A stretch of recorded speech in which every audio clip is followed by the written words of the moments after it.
Hi, I'm Mike Adams. Thanks for tuning in to Beyond the Bean on Air.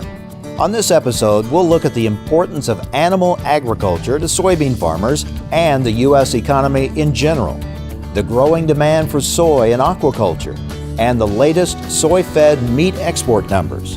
But right now, let's check out some recent happenings in the soy industry. Thanks to funding from the Soy Checkoff, a new smartphone app can put information that's critical to farm profitability literally in the palm of your hand. The new Extreme Bean smartphone app helps users determine if various inputs will raise yield enough to justify their costs. It can also suggest an optimal seeding rate that will get the best return. Download the Extreme Beans app on your Apple iPhone or Android-enabled smartphone or device today. This winter, the U.S. soy industry held an important meeting in St. Louis that will help chart the way forward for the U.S. soy industry.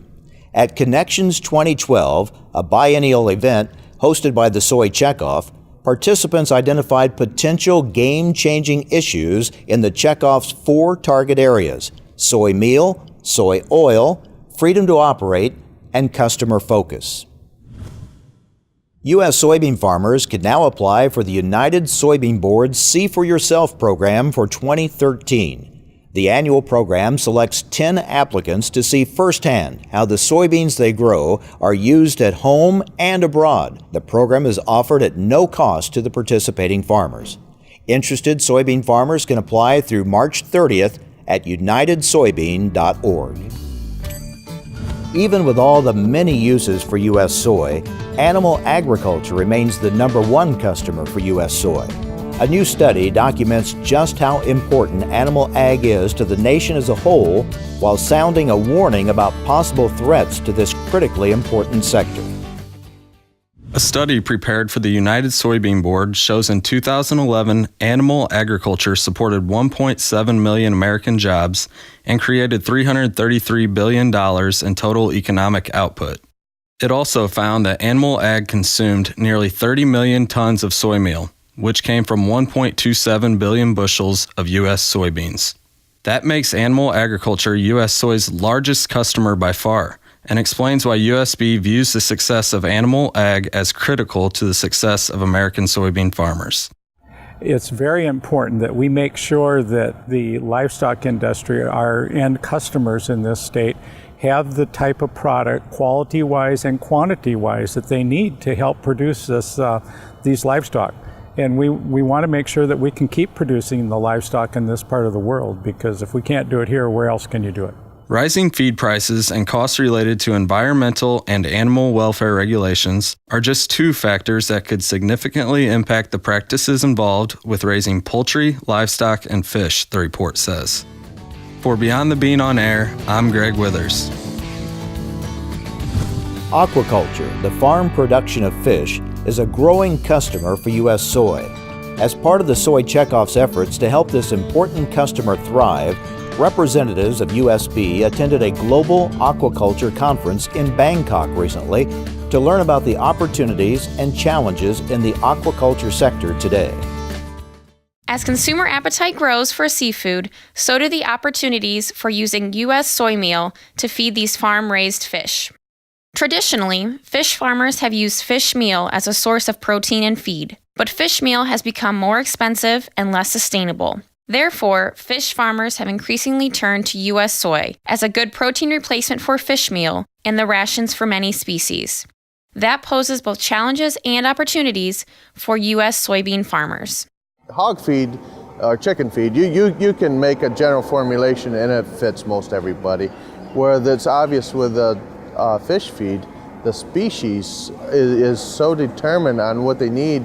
The enzymes and amino acids, the details are so much more specific with fish.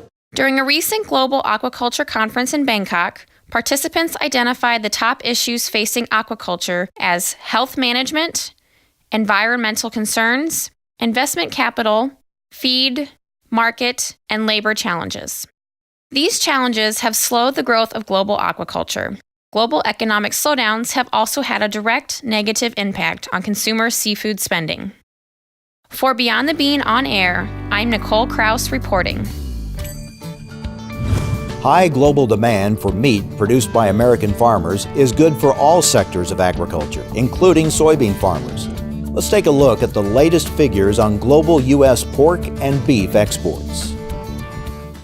U.S. Department of Agriculture figures show U.S. pork exports in September were steady with last year's volume, while beef exports were well below a year ago. Despite sluggish volumes, the value of both pork and beef exports through the third quarter of 2012 remained ahead of last year's record-setting pace. Increased exports are always good news for U.S. soy farmers. Every time we export meat, we're exporting soybean meal through the meat product itself. In Illinois, for an example, we've got a higher basis on our crops because the livestock is throwing that demand out there for the soybeans, the soybean meal, and corn, and high waters raise all boats. In 2010, animals that were eventually exported consumed nearly 4 million metric tons of soy meal. Broilers were the biggest consumers at 1.7 million metric tons, followed by pork at 1.6, beef at 257,000, and turkeys at 184,000 metric tons.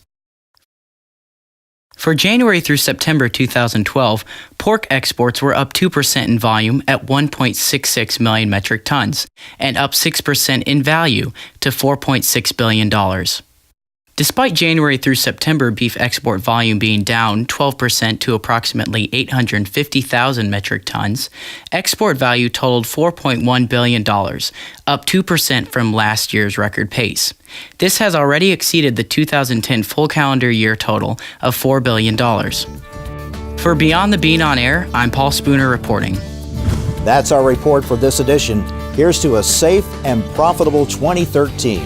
We'll see you again next time for Beyond the Bean on Air.